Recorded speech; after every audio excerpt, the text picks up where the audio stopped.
Right.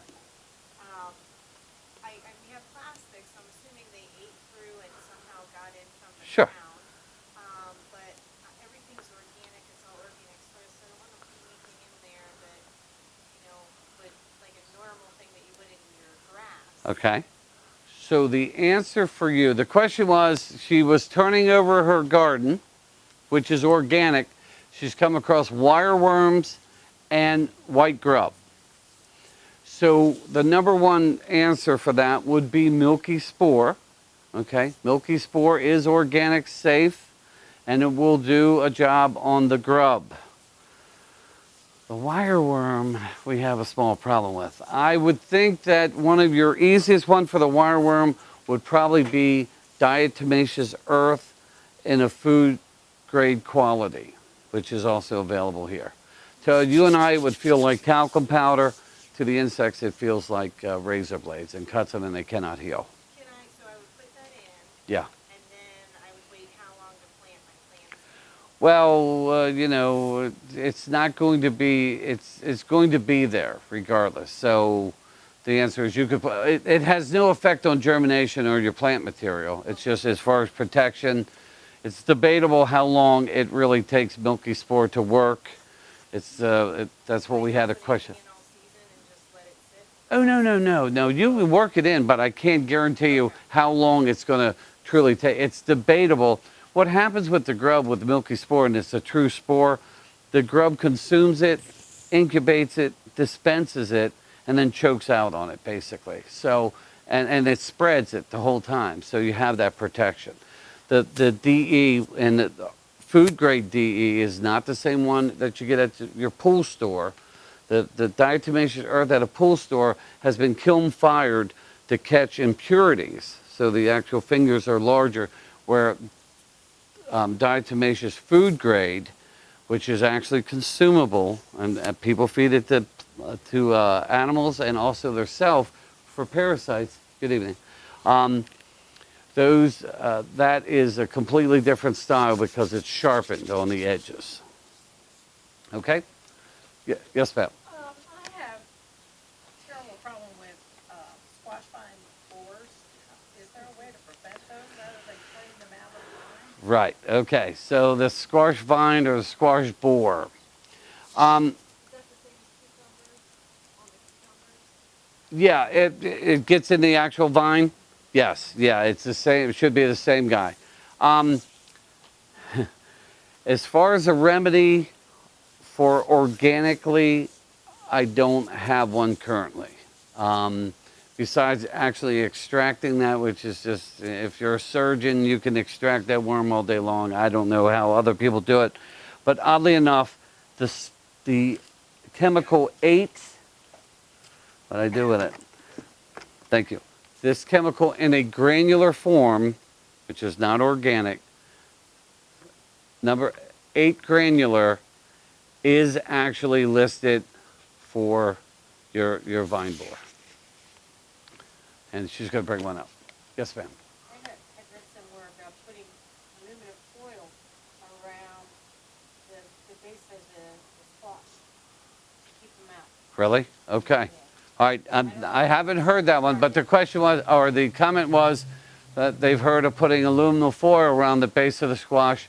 I have not heard that, but anything's worth a try. This is the chemical I'm talking about. It is not man-made. It goes a tremendously long way. This will do up to 3,000 square feet, which is 3/5 of this store, and it's only $10.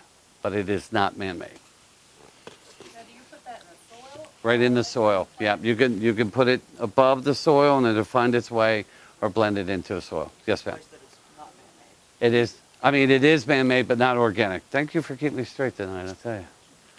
So, the difference between this organic and using a chemical that you use. Right. If I'm using all organic products versus a man-made, or this, what is it called? Man-made? Man-made. Okay. Non-organic. No, non-organic. Mm-hmm. Okay. And are you saying that if I put that in my soil, I'm actually ingesting Of the course. chemicals of whatever I'm using? So Right. when I I'm shopping, if I'm not buying organic, whatever chemicals they use, I eat. Yes. Yeah, typically, yes, yes. I mean, I would have, yeah, I would, if I said no, that would be a larger, that would be misleading you more. The hopes are not, but the chances are yes. Okay? But they're, and once again, forgive me, but they're already in the air. You know, all the stuff that. See, that's what I'm saying. So why would one ever use, if they're that dangerous, if they're that awful, why would one ever use something other than organic? So the question is, if she's been growing organically and uses a non-organic chemical, is she consuming that chemical, and to what degree, and why would you use that chemical if you knew it is potentially dangerous? You might not get any squash unless Right. You, That's my, so my answer would be, there's a different shoe for every foot in the sense of how comfortable you are. If you don't trust chemical companies or their scientists, or you think it's just a money machine, you really should stay away from it. You know what I mean? That's just how simple it is. And I don't want to mix it up by saying it's like to own a gun or not own a gun. I'm not going to go there. But the organic, we always have a tendency to recommend the most organic way of doing it. We, or at least I believe myself and my crew, can feel out by just how you ask a question when you enter the store whether or not you're more concerned with solving the problem immediately or not. Not all organic products do exactly what they claim. Not all man-made products do what they claim. So we try to show you the organic way. Some of the organic insect killers are hit and miss, but the same as the man-made.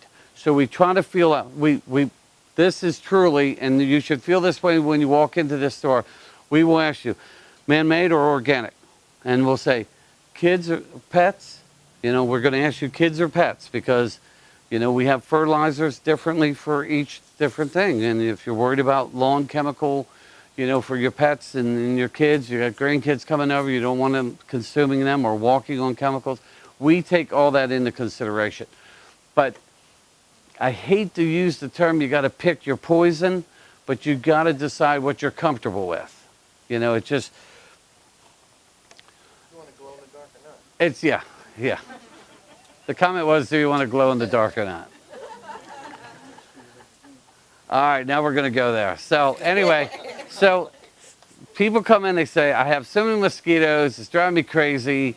I want this stuff they used to spray that's from the county. Right. Then, yeah, I said, well, look, take a look at my hairline, all right? I said, we used to ride our bikes behind that mosquito spray, and that was malathion, and that's why I have such a thick, lovely head of hair. So anyway, enough of that. You have to decide what's the best for you and what's safe. And 99% of the time, if you read the label, you will be safe. The golden rule in this industry, if it lists a particular bug on that package, there is supposed to be $1 million worth of research.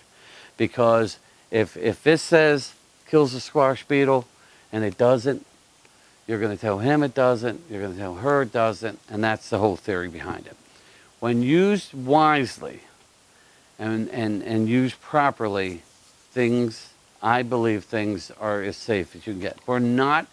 You have to understand that for better or for worse, this country has been able to nearly, I'll get caught by saying quadruple, but be able to quadruple their food production over the past 20 years because of the use of science, where other countries don't understand science and things like that. There's a good and bad side of everything that you choose, and you know, and not to say Not to say that they could be misleading, but I'm a optimist. I want to believe that what they say is true. We have so many people and so much feedback from chemicals and products that I know which way to go. And if I'm not comfortable with a chemical, and that's why you see some of your older chemicals disappear. Your chloridane's not there anymore. Your diazonane's not there anymore. Your Dorsban's not there anymore. You know, there are things already earmarked to go. You know, so for better or for worse, there are changes in chemicals, and the whole world has changed as a whole. Already? Any questions up to this point? I'm going to get through a gardening seminar without the without the initials GMO being brought up. Is that even possible? Okay. All right. I won't open that can of worms, but I will tell you that every seed in this building is non-GMO. Okay? I recently lost a very good customer over 3 months ago over a discussion about GMO, genetically modified. Okay? My argument was, if you've been eating Cheerios and Wheaties, you've been eating GMOs much longer than you'll ever know. Of course, it got into a political battle, which I'm not here. This is not the town hall, okay? I'm just trying to give as much fair information as possible. As of 2016, the Department of Agriculture for this state has 0 claims of any GMO mishaps. So be it. That's why. But there is nothing in here that is that is labeled GMO. Whether it's in the seed packs or the bulk seed, they are non-GMO. All right. Any other questions? We're going to get to the big Elvis Presley presentation of straw bale gardening. Okay.